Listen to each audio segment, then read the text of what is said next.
कोणाची बी दोस्ती करायला येत नाही, पण पोरांशी दोस्ती करायला घाबरून जा. अहो ती काय बोलते त्याचाच नियम नसतो. एक कीर्तनात पुढं बसलो आणि कालवा करायचं. मला ग बस, ते माझ्याच धावलं मला, तूच ग बस. आणि ते पुढं गुळ ठेवतात नाही, ती गुळ चाटायचं आणि मला खायला द्यायचं. मी जिंदगीत गुळच खायचं बंद केलं. म्हणजे नगद जाळा झाला ती असली का मरणाचं चाटून काय लय पोर भयानक म्हण. एक पोरगा मला रावणाला तोंड किती म्हणलं 10, मला ते एका अंगावर कसा झोपत असेल.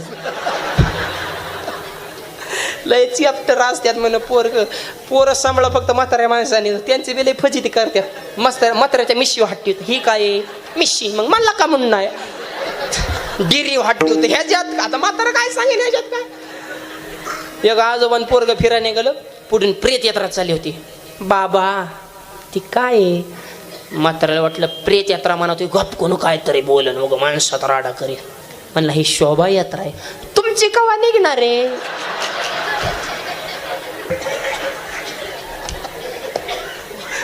म्हातारा तर खालीच बसलं. लय पोरं हुशार असतात म्हण. एक पोरग तर बोलता बोलता पप्पाला म्हणला, पप्पा माझ्या लग्नाला तुम्हाला बोलवणारच नाही. बाप मला खाऊन उलटलं गाड्या, नको बोलू पण का बोलवणार. तुमच्या लग्नाला तरी मला कुठं बोलत वार पाट्या. त्यामुळं पोरं सांभाळा फक्त म्हाताऱ्या माणसानीच. ती बी सांभाळायचं सोपं नाही. एक आजोबा नाताला घेऊन आला कीर्तनात, त्याला निम कीर्तन झालं त्याला लघवी लागायची, तुझं पोट फुगायचं, ती मोठ्यानेच रडायचं. पोरग रोज रडायचं, कीर्तनच बंद व्हायचं. म्हातारा म्हणलं तुझं कान घाणीन म्हणले. रोज अख्ख्या गाव ती माणसं मला बोलायला म्हणली, काय मात्र पोराला घेऊन येतं ती कीर्तन बंद पाडते. आज तू एकटं येऊच नको. नाही मला यायचं. लघवी लागले होतं फक्त एवढंच म्हणायचं, गाणं म्हणू का, गाणं म्हणू का, म्हणजे माझ्या ध्यानात येईन तुला लघवी लागली, तुला उठून घेऊन जाईल पण रडायचं नाही. ठीक आहे. आलो कीर्तनाला. मग काय झालं नेमकी मरणाची गर्दी, ती पोरग हुकलं दुसऱ्याच म्हाताऱ्यापाशी जाऊन बसलं. त्याला पोट फुगलं. बाबा गाणं म्हणू का. गप. शेजारच्या म्हाताऱ्याला काय माहिती गाणं भिन गाय, कीर्तन जाणून तोंड घाणीन म्हणले का. अहो बाबा गाणं म्हण. गप.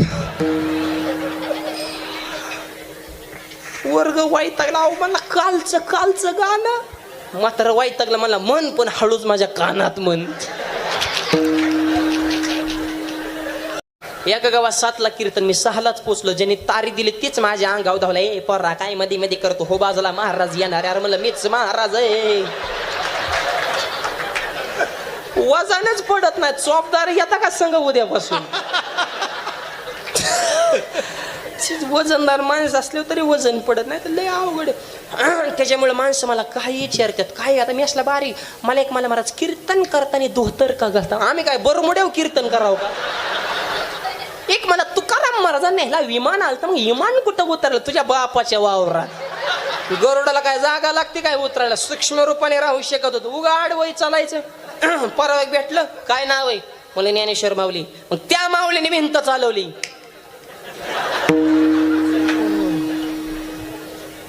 म्हणलं गाडी जमती बघ, भिंत आपलं नाव बदलून ठेवू. म्हणलं नाव कसं बदलाय. चालेव भिंत. म्हणलं जरा आडवच दिसतंय, जशाच तसंच वागावं लागते. चालू होतं भिंत. कधी म्हणलं मी ज्ञान देऊ आणि तू सांग देऊ. माऊलीने भिंत कधी मला चांग देऊ वागाव बसून आले तेव्हा. मला माझ्या पुढून तू वागाव बसून ये, मी इकडून भिंत आणतो. मला वाघ कसं जमन मग हे तरी कसं जमन. आम्ही जीव काढायचा आणि त्यांनी पबजी खेळायची.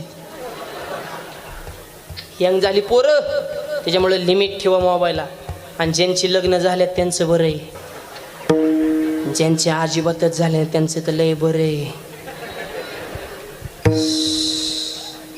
पण ज्यांचे लग्न जुळून आता तुळशीचं लग्न झालं, आता लगीन सराय सुरू झाले. ज्यांची लग्न आता 10 दिवसावर 8 दिवसावर आहेत ना, फोनवर बोलूच मेली रे.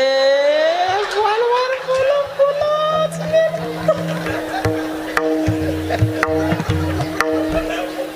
वाड्यात जाऊन बोलते. वाड्यात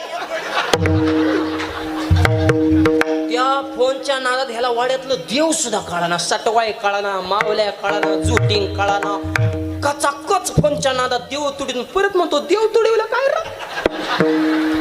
अहो एक पोरग तर त्या सटवाईवरच बसून बोलत होतो. अरे मी मला देवी या तो मला वाटलं नंबऱ्याचं या, इतकी हंग झाली आता. त्याच्यामुळं मुलांनी जरा सावध व्हा. असेच नवनवीन व्हिडिओ पाहण्यासाठी आपल्या चॅनलला आता सबस्क्राईब करा, लाईक करा. रामकृष्ण हरी मंडळी.